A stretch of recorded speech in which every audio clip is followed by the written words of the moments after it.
Hello बच्चों, स्वागत है आपका अपने YouTube चैनल मां सरस्वती कोचिंग सेंटर में। तो आइए स्टार्ट करते हैं आज की क्लास। और जैसा कि हम लोगों का चल रहा है 2025 बोर्ड एग्जाम में आने वाले महत्वपूर्ण क्वेश्चन, तो आज की क्लास में हम देखेंगे। पहला क्वेश्चन हमारा है द्विघात समीकरण x square plus 2x plus 3/2 बराबर 0 का विविधकर ज्ञात कीजिए। देखिए, हमें एक द्विघात समीकरण दिया गया है, इसका हमें विविधकर ज्ञात करना है। तो हमारे पास द्विघात समीकरण है, द्विघात समीकरण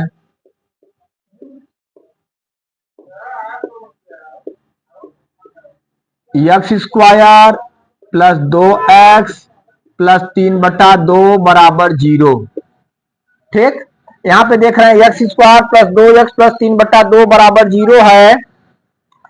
तो यहाँ पे हम देखिए बटे एक करके, यहाँ पे बटे एक करके हम एलसीएम ले लेते हैं। एक एक और दो का एलसीएम लेंगे, हमारा एलसीएम आया 2। कितना आ गया? 2। तो एक दूना दो, दो बार दो का गुणा एक्स स्क्वायर में करेंगे तो हो जाएगा 2x स्क्वायर प्लस एक दूना दो, दो बार दो का गुणा दो में करेंगे, दो दूना 4x प्लस दो का भाग दो में, दो इक्का दो, एक बार और एक तिहाई 3 बराबर कितने हो गए? 0। अब इसे हम लिखेंगे 2x square plus 4x plus 3 बराबर दो का गुणा शून्य में करेंगे, दो शून्य शून्य। ठीक, अर्थात 2x square plus 4x plus 3 बराबर 0। ये हमें द्विघात समीकरण प्राप्त हुए। अब हमें इसका विविधकर ज्ञात करना होगा। विविधकर के लिए हमें a b c का मान जो है चाहिए। तो हम इसे क्या करेंगे? ax square plus B X plus C बराबर 0 से हम क्या करेंगे? तुलना करेंगे। तुलना करने पर ठीक, एक्स स्क्वायर का गुणांक a है तो a बराबर हम लिखेंगे 2। वाई एक्स का गुणांक b है तो b बराबर हम लिखेंगे 4। और c हमारा अचर पद है, c बराबर 3। विविधकर निकालना है। जैसा कि जानते हैं विविधकर को हम d से प्रदर्शित करते हैं। d बराबर होता है b स्क्वायर माइनस 4ac।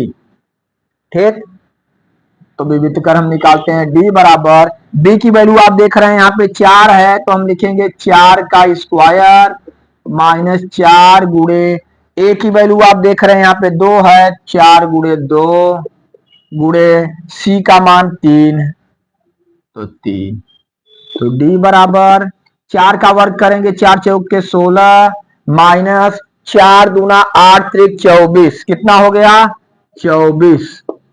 तो d बराबर 16 में से 24 को घटाएंगे तो माइनस में आएगा। 24 में से 16 घटाए 8 आया तो यहाँ लिखेंगे -8, जो कि यही हमारा क्या हुआ? विविधकर हुआ। ठीक, तो इस तरह से जो भी क्वेश्चन आपको दिया रहेगा, पहले एलसीएम लेके उसे आप जो है द्विघात समीकरण के रूप में इस तरह से लिख देंगे। और लिख करके ए बी सी का मान आप ज्ञात करके विविधकर निकाल सकते हैं। विविधकर का फार्मूला आप जानते हैं, d बराबर बी स्क्वायर माइनस 4ac। ठीक, तो इस तरह से जो है d की वैल्यू हमारी क्या आ गई? -8। चलिए इसे नोट कर लीजिए।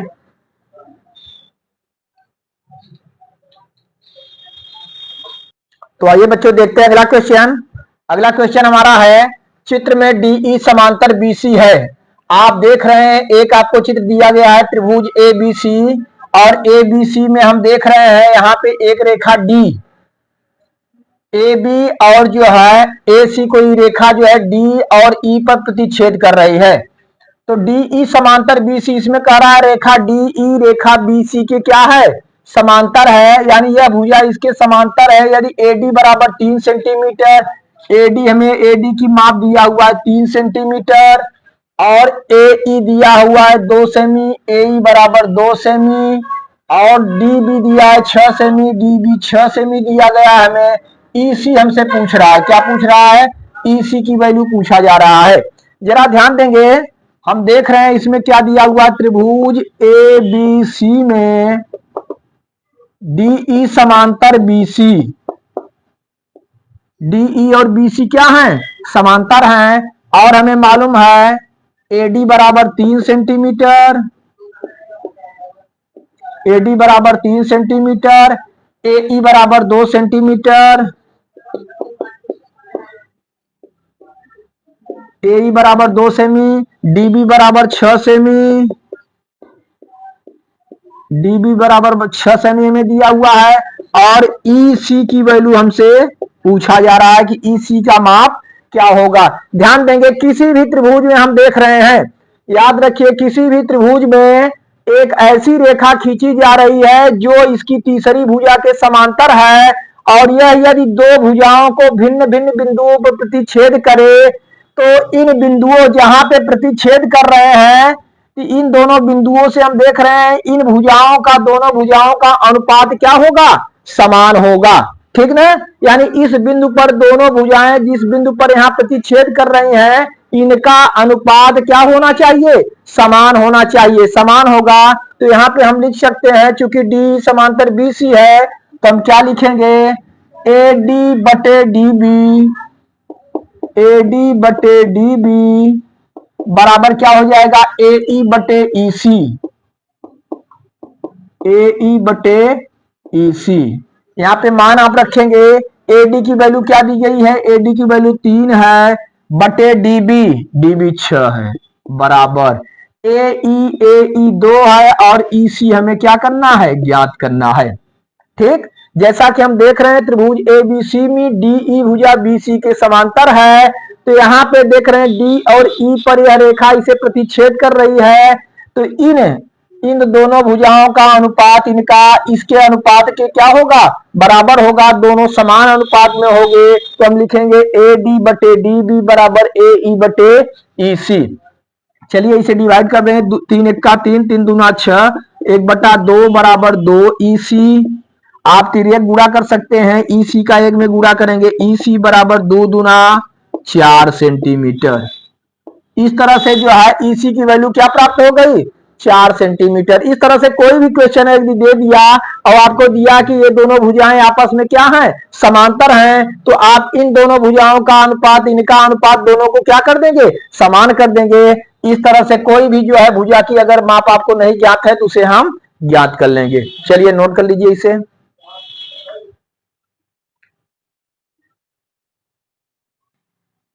तो आइए बच्चों देखते हैं अगला क्वेश्चन। तीसरा क्वेश्चन हमारा है यदि tan थीटा बराबर 1 हो तो 2 sin theta into cos theta का मान ज्ञात कीजिए। देखिए हमें tan थीटा का मान दे दिया गया है, 2 sin theta into cos theta का मान पूछा जा रहा है। इसका मान हम तभी ज्ञात कर पाएंगे जब sin थीटा और cos थीटा का मान हम जो है ज्ञात कर लेंगे अलग से। तो देखिए हम tan थीटा की सहायता से जो है sin थीटा और cos थीटा का मान ज्ञात करेंगे। tan थीटा बराबर हमें दिया हुआ 1, ठीक, तो इसे हम tan थीटा बराबर होता है, हम जानते हैं लंब बटे आधार, लंब बटे आधार। तो यहां पे इसे हम 1/1 लिख सकते हैं, 1/1 अर्थात लंब बटे आधार बराबर 1/1। तो हम एक फिगर बनाएंगे,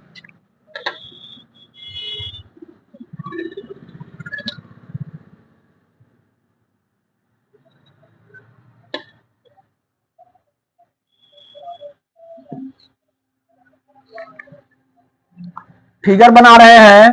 हम लिखेंगे यहाँ पे ए बी सी, यहाँ पे हम कोड दे देंगे थीटा। ध्यान देंगे tan थीटा बराबर 1 अर्थात tan थीटा बराबर लंब बटे आधार होता है, तो लंब बटे आधार यहाँ पे हम 1/1 लिख सकते हैं, अर्थात लंब भी 1 है और आधार भी क्या है, 1 है। तो यहाँ लंब की जगह हम 1 रख देंगे और आधार की जगह क्या रख देंगे, 1 रख देंगे। अब हमें ज्ञात क्या करना है, कर्ण हमें ज्ञात करना है। पाइथागोरस प्रमेय से आप जानते हैं कि कर्ण का वर्ग बराबर होता है लंब का वर्ग और प्लस आधार का वर्ग। ठीक, तो कर्ण हमारा इसमें क्या है, AC, हम निकालेंगे AC स्क्वायर बराबर लंब हमारा है AB स्क्वायर आधार BC स्क्वायर। AC स्क्वायर बराबर AB की वैल्यू मालूम है आपको 1 और BC की भी 1 का वर्ग और प्लस 1 का वर्ग। AC स्क्वायर बराबर 1 का वर्ग 1 होगा और प्लस 1 का वर्ग क्या होगा, 1 होगा। AC स्क्वायर बराबर क्या हो जाएगा, 1 और 1 क्या हो गया, 2। AC स्क्वायर बराबर 2। हमें AC का मान ज्ञात करना है तो AC बराबर √2, देख रहे हैं, दो एक अभाज्य संख्या है, इसलिए जो है इसका वर्गमूल नहीं निकलेगा, तो AC की वैल्यू हमें क्या प्राप्त हो गई, √2। अब देखिए हमें ज्ञात करना है किसका मान, 2 sin theta into cos theta, ठीक। और यहाँ पे हम साइन थीटा और कास थीटा का मान रख करके कैलकुलेशन करेंगे। यहाँ पे 2 है तो आप लिखेंगे 2 गुणे साइन थीटा बराबर होता है लंब बटा कर्ण, और लंब इसमें 1 है और कर्ण कितना है, 2 है, कौड़ी में 2 है तो 1 बटा कौड़ी में 2 गुणे कास थीटा का मान होता है आधार बटे कर्ण, आधार 1 है और कर्ण 1 बटा कौड़ी में 2 है तो 1 बटा कौड़ी में 2। आगे हम देखते हैं, 2 गुणे 1 का 1 में गुणा, 1 1 का 1, कौड़ी में 2, कौड़ी में 2 का गुणा करेंगे तो हमारा हो जाएगा 2। अब देख रहे हैं 2 गुणे 1 बटा 2, 2 2 से आप डिवाइड कर दीजिए, 2 2 से कैंसिल हुआ, बचा क्या, 1। इस तरह से 2 sine theta into cos theta का मान हमें क्या प्राप्त हो गया, 1, जो कि यही हमारा आंसर है। चलिए नोट कर लीजिए इसे आप लोग।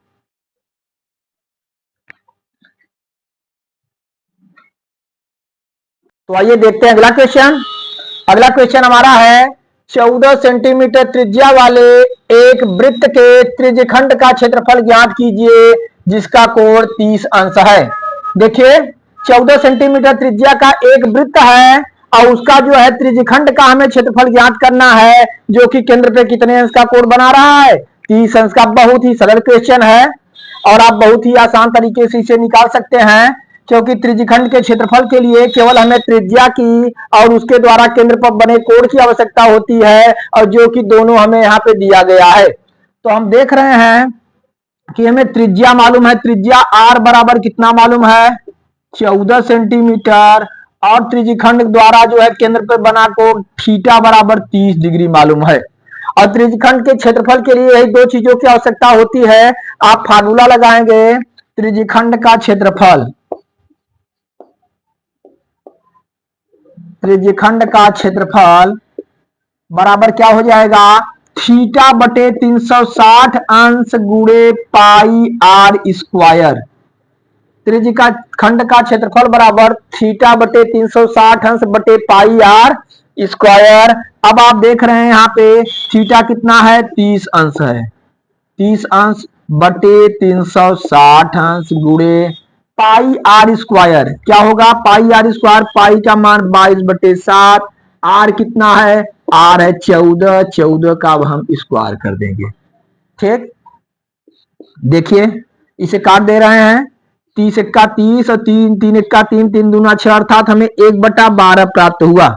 0 0 से आप काट सकते हैं, 12 तिहाई 36, ठीक ना, 3 से काट दिए, 12 बार में 1/12 आपको मालूम हो गया, गुणे 22/7 गुणे 14 का वर्ग है, 14 2 बार हम लिखते हैं, 14 गुणे 14। चलिए डिवाइड करिए, 7 से काट दिए, 7 दूना 14, 2 से 12 आप काट सकते हैं, 2 6 12, फिर 2 से डिवाइड हो जाएगा ही, हम देख रहे हैं 2 तिहाई 6 और 2 सते 14। क्या बच रहा है, ऊपर हम देख रहे हैं 22 और 7 बच रहे हैं, नीचे हमारा 3 बच रहा है, हम लिखेंगे बराबर 22 गुणे 7 बटे 3। आप देख रहे हैं 22 सत्ते 154 बटे 3, 3 से डिवाइड करेंगे, 154 को 3 से डिवाइड पूरी तरह से तो डिवाइड नहीं हो पाएगा, 3 पचे 15, कैंसिल हुआ, 4 उतारे, 3 एक्का 3, 1 उतार लिए हम, 1 बचा हमारा शेष, दशमलव बढ़ा के 0, 3 त्रिका 9, फिर 1 बचा, फिर अब 0 बढ़ा देंगे आप, फिर 3 त्रिका 9। इस तरह से हम देख रहे हैं बार बार जो है 3 3 3 3 आता रहेगा, इसे हम लिखेंगे 51.33 सेंटीमीटर स्क्वायर। क्या होगा, क्योंकि इसका मात्रक जो है सेंटीमीटर स्क्वायर है, तो त्रिज्यखंड का क्षेत्रफल इस तरह से 51.33 सेंटीमीटर स्क्वायर। बहुत ही सरल क्वेश्चन, जब भी आपसे त्रिज्यखंड का क्षेत्रफल पूछा जाए, आप देखेंगे कि जो है आपको त्रिज्या और उसके द्वारा केंद्र पे बने कोण की आवश्यकता होगी। त्रिज्या r बराबर 14 सेंटीमीटर और थीटा बराबर 30 अंश इसमें दिया था। त्रिज्यखंड का क्षेत्रफल थीटा बटे 360 अंश इंटू पाई r स्क्वायर, तो थीटा की वैल्यू कितना, 30/360, गुणे पाई का मान 22/7 इंटू 14 का वर्ग हम करेंगे तो इसे काट दिए 30 से 360 को 12 बार में 1/12 गुणे 22/7 गुणे 14 किए यहाँ 7 से काट दिए 7 दूना 14 2 से काट दिए 2 छंग 12 फिर 2 तिहाई 6 और 2 सते 14 ऊपर हमारा बच रहा है 22 गुणे 7/3 22 सत्ते 154/3 51.33 सेंटीमीटर स्क्वायर। चलिए इसे भी नोट करिए आप लोग। तो देखिए अगला क्वेश्चन हमारा है निम्नलिखित रैखिक समीकरण युग्म को हल कीजिए। देखिए एक रैखिक समीकरण युग्म हमें दिया गया है, क्या है x माइनस वाई बराबर 26 और x माइनस 3y बराबर 0। इसे हमें क्या करना है, हल करना है। तो चलिए इसे हम इस तरह से लिखते हैं x माइनस वाई बराबर 26, इसे हम ले लेते हैं समीकरण नंबर 1 और x माइनस 3y बराबर हम लिखेंगे 0, इसे लिखेंगे समीकरण नंबर 2।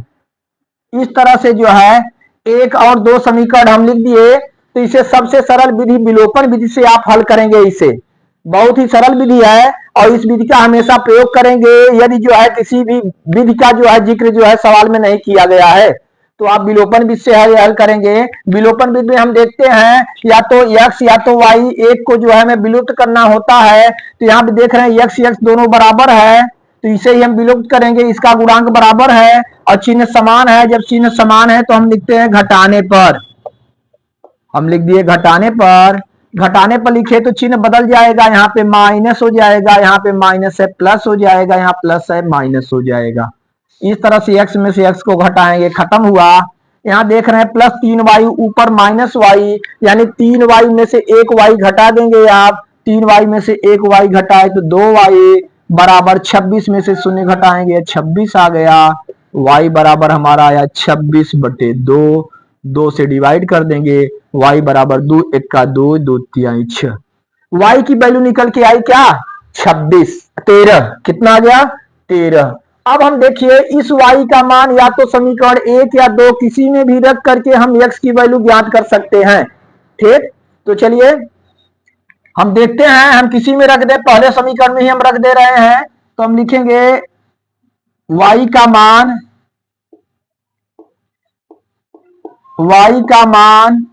समीकरण 1 में रखने पर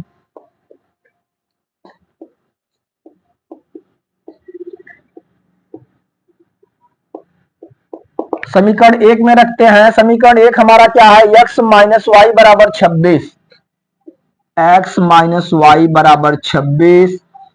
तो x माइनस y की वैल्यू निकल के आई है 13 तो x माइनस हम 13 लिखेंगे बराबर 26। तो x बराबर 26, 13 उस तरफ जाएगा प्लस के रूप में हो जाएगा 26 प्लस 13 तो x बराबर क्या हो गया 26 13 39, कितना आ गया 39। तो इस तरह से पहली जो है x की वैल्यू हमें प्राप्त हो गई 39 और y की वैल्यू क्या प्राप्त हो गई 13। तो इस तरह से जो है बहुत ही आसान तरीके से आप इसे हल किए। और यदि आप इसकी उत्तर की जांच भी करना चाहते हैं तो बहुत ही कम समय में आप जो है चेक कर सकते हैं हमारा उत्तर सही है गलत है। जरा आप यहाँ पे देखिए पहला समीकरण था x माइनस वाई बराबर 26, x की वैल्यू क्या है 39 है, x की वैल्यू 39 और y की वैल्यू 13 है तो 39 में से यदि आप 13 घटा दे रहे हैं तो 26 प्राप्त हुआ। इस तरह से आप पहले समीकरण को संतुष्ट करता है। और दूसरा हम देखेंगे, दूसरे समीकरण में हम देखें x माइनस 3y बराबर 0, x की वैल्यू 39 माइनस 3 गुणे y की वैल्यू 13 अर्थात 39 माइनस 13 39 बराबर क्या आ गया 0 आ गया। ठीक, तो इस तरह से हम देखते हैं कि यदि हमें इसकी उत्तर की जांच करनी है तो बाएं पक्ष में हम x और y के मान को रख करके देखते हैं, दायां पक्ष यदि हमारा आ जा रहा है और यह दोनों समीकरण संतुष्ट हो रहे हैं तो उत्तर हमारा सही है। जैसा कि पहले समीकरण में हम देखे x माइनस वाई बराबर 26 अर्थात x में से y को घटाने पर 26 प्राप्त हो रहा है, x की वैल्यू 39 y की वैल्यू 13, यहाँ पे 39 में से 13 को हम घटाए 26 प्राप्त हो रहा है, पहले समीकरण को संतुष्ट किया। ठीक उसी तरह से x माइनस 3y बराबर 0, x की वैल्यू 39 और 3 गुणे y की वैल्यू 13 तो 39 माइनस 13 39 बराबर 0। इस तरह से हम देख रहे हैं जो भी हमारा मान आया है x और y का वो दोनों समीकरणों को संतुष्ट कर रहा है, इसलिए हमारा उत्तर क्या है, करेक्ट है, और इस तरह से यही हमारा उत्तर हुआ। चलिए नोट करिए इसे।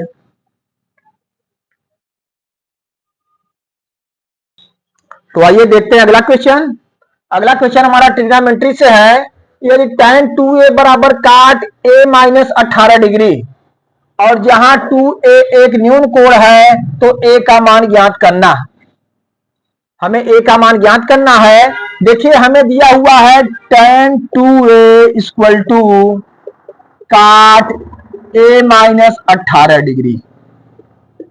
tan 2a बराबर काट a माइनस 18 डिग्री और यहाँ पे tan 2a को कह रहा है एक न्यून कोण है। न्यून कोण का मतलब 2a का मान 90 डिग्री से क्या है, कम है।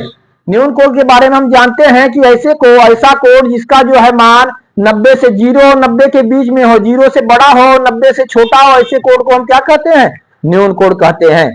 तो इसमें बताया जा रहा है कि यहाँ पे 2a न्यून कोण है अर्थात 90 से कम है। तो देखिए tan 2a बराबर काट a माइनस 18 डिग्री है। तो tan 2a को हम लिख सकते हैं, अगर हमें काट के पदों में लिखना है इसे, क्योंकि इधर tan है इधर काट है, दोनों तरफ हम काट के पदों में लिखेंगे या दोनों तरफ tan के पदों में लिखेंगे तभी a की वैल्यू हम ज्ञात कर सकते हैं। क्योंकि ऐसा लिखने से tan या काट क्या हो जाएगा, कैंसिल हो जाएगा। तो हम अगर tan 2a को लिख सकते हैं काट 90 माइनस 2a। ध्यान देंगे क्योंकि आप जानते हैं कि काट 90 माइनस थीटा बराबर क्या होता है, tan थीटा।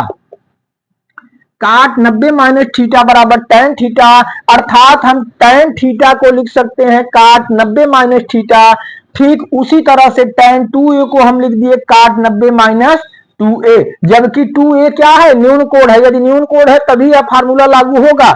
जिस तरह से tan थीटा बराबर काट 90 माइनस थीटा हुआ, उसी तरह से tan 2a बराबर काट 90 माइनस 2a हुआ। बराबर इधर हम लिखेंगे ज्यों का त्यों काट a माइनस 18 डिग्री। अब देखिए ऐसा इसलिए हम किए, दोनों तरफ काट काट हो गए।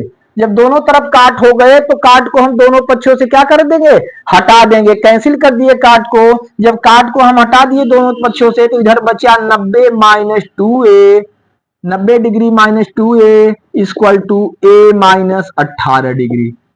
ठीक, और हमें ज्ञात क्या करना है, हमें a की वैल्यू ज्ञात करनी है। तो a की वैल्यू हम कैसे ज्ञात करेंगे, a को एक तरफ करेंगे, यहाँ है माइनस 2a, इधर वाला a लाएंगे तो हो जाएगा माइनस a बराबर इधर माइनस 18 डिग्री। 90 इधर प्लस के रूप में उधर ले जाएंगे तो माइनस के रूप में हो जाएगा माइनस 90 डिग्री।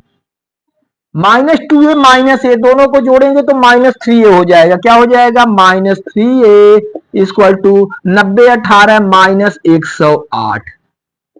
ठीक, a equal to minus 108 degree बटे 3 हम कर देंगे। a बराबर 3 से काट माइनस 3, ठीक ना, यहाँ माइनस 3 है, माइनस माइनस से कैंसिल हुआ, 3 से डिवाइड करेंगे, 3 त्रिका 9 और 3 से 6 18। इस तरह से हमें क्या प्राप्त हुआ, a का मान 36 अंश प्राप्त हुआ। ठीक, तो ऐसा कोई भी क्वेश्चन आपको अगर दे दिया गया ट्रिग्नोमेट्री से तो दोनों तरफ आप tan, जैसे tan दिया इधर काट दिया तो या तो दोनों तरफ काट करिए या तो दोनों तरफ tan करिए, तभी आप उसे हटाएंगे और उसे हटा करके और इस मान को जो है हम जो है पक्षांतर करके a की वैल्यू इस तरह से ज्ञात कर सकते हैं। ठीक, चलिए तो यहां तक आप लोग क्लियर करिए और लगातार मेहनत करते रहिए क्योंकि एग्जाम एकदम नजदीक है। और आज की क्लास में बस यहां तक, फिर अगली क्लास में फिर और जो है नए क्वेश्चन के साथ हमसे आपसे मिलेंगे।